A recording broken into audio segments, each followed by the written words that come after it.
Hola, soy Antonio Castilla y esta es la segunda parte del vídeo dedicado a cómo dibujar una circunferencia apoyada en un plano inclinado en perspectiva isométrica. Recomiendo que se empiece por ver la primera parte, ya que algunas de las cuestiones que allí se explica aquí se supondrán que ya se conocen. Lo volveremos a resolver en esta pieza simplificada, formada por una cuña y un cilindro. Nos centraremos en dibujar la circunferencia de la base del cilindro mediante un abatimiento y afinidad. El trazado de la cuña y la altura del cilindro ya se explicaron en la primera parte. El procedimiento de abatimiento se basa en dibujar la verdadera forma de la cara en la que se apoya la base del cilindro. Luego, lo primero que debemos de conocer son las medidas de esa cara. En nuestro ejemplo, se trata de un rectángulo de ancho la medida A y de largo desconocido con los datos que nos daban en el enunciado, pero que conseguimos fácilmente dibujando el alzado y tomando en él la medida R. Esa medida no se puede obtener de la perspectiva, porque como no es paralela a los ejes de la perspectiva isométrica, no está en verdadera magnitud. Vuelvo a recordar que en las cotas y en las vistas se utilizan verdaderas magnitudes, y que cuando esas medidas las llevamos a la perspectiva, se debe de aplicar el coeficiente de reducción, si se trabaja con una perspectiva isométrica, o no usarlo si se desea hacer un dibujo isométrico. Conocidas las medidas de la cara, la dibujamos apoyándola sobre uno de sus lados en la perspectiva, aunque hay que tener la precaución de hacerlo sobre uno de los lados que sea paralelo a los ejes isométricos. Luego, no lo podemos construir sobre el lado mayor por no ser paralelo a los ejes, y aunque nos empeñásemos en hacerlo, las medidas obtenidas en el alzado y la de la perspectiva no coincidirían. Sí que podemos hacerlo sobre el lado menor por ser paralelo al eje Y de los ejes isométricos. A partir de ese lado levantamos los otros dos lados en perpendicular y le damos de longitud la medida R. No olvidar aplicar el coeficiente de reducción a la medida R si se está aplicando a toda la perspectiva, o no hacerlo si no se está utilizando. A partir de aquí no lo recordaré más, pero tenerlo presente para todo el ejercicio. Aquí ya podemos plantear una afinidad entre el rectángulo abatido y el de la perspectiva. El eje de afinidad es el lado común. Una pareja de puntos afines son los vértices de los rectángulos abatidos y en perspectiva, y la dirección de afinidad es la unión de esos puntos.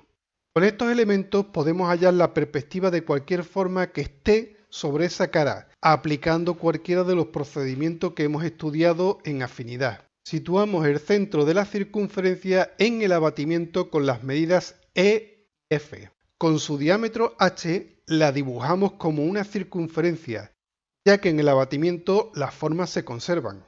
Determinaremos el centro en la perspectiva siguiendo los métodos clásicos de una afinidad. Se une uno de los vértices del rectángulo con el centro hasta el eje de afinidad, y desde ahí se une con su vértice afín, con una paralela a la dirección de afinidad que parta del centro.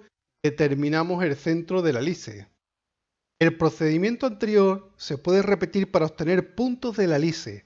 Por ejemplo, elegimos un punto cualquiera de la circunferencia y lo unimos con el centro de la circunferencia, prolongando hasta el eje de afinidad. Lo unimos con el centro de la hélice y con una paralela a la dirección de afinidad que parte del punto obtenemos su afín. Esto lo podemos repetir tantas veces como puntos deseemos. Si deseamos obtener los puntos de los ejes paralelos a los lados de la cara, actuamos de igual forma. El eje que es paralelo al eje de afinidad seguirá siendo paralelo en la hélice y sus extremos se consiguen con paralelas a la dirección de afinidad. Los otros dos puntos los unimos con los que ya tenemos y prolongamos hasta el eje de afinidad. Unimos con su afín y de nuevo con una paralela a la dirección de afinidad los obtenemos. Como comenté en la primera parte, estos son dos diámetros conjugados y a partir de ellos se pueden obtener el resto de los puntos de la hélice. También podemos determinar los ejes principales de la hélice. Unimos el centro de la circunferencia y de la hélice. Hallamos su mediatriz y donde corte al eje de afinidad lo tomaremos como centro de una circunferencia de radio hasta el centro de la circunferencia o de la hélice. Los puntos de corte de esta circunferencia con los ejes de afinidad se unen con el centro de la circunferencia y de la hélice. Con los puntos donde corten a la circunferencia se dibujan paralelas a la dirección de afinidad y tenemos los vértices de la hélice, es decir, sus ejes principales. En la primera parte expliqué cómo obtener el eje del cilindro y que si trazábamos una perpendicular al eje del cilindro por el centro de la hélice, en los puntos de corte con esta estaban los puntos de contacto de los contornos del cilindro. Gracias a la afinidad podemos determinar esos puntos de una forma exacta. Así, prolongamos la perpendicular al eje del cilindro hasta el eje de afinidad y después lo unimos con el centro de la circunferencia, donde la corte son los puntos que buscamos. Con un par de paralelas a la dirección de afinidad conseguimos los puntos exactos desde los que parten los contornos aparentes del cilindro. Estos procedimientos no son únicos. Cualquier procedimiento que se conozca tanto de afinidad como de curvas cónicas se puede aplicar, ya que gracias al abatimiento hemos podido determinar los ejes principales de la hélice y un par de ejes conjugados. Así podríamos utilizar los procedimientos de tangente a una hélice conocida su dirección para buscar los puntos de contacto de los contornos, o el método para hallar los puntos de corte de una recta en una hélice, o la obtención de la hélice, conocidos los ejes principales o los conjugados, o cualquier otro es igualmente válido.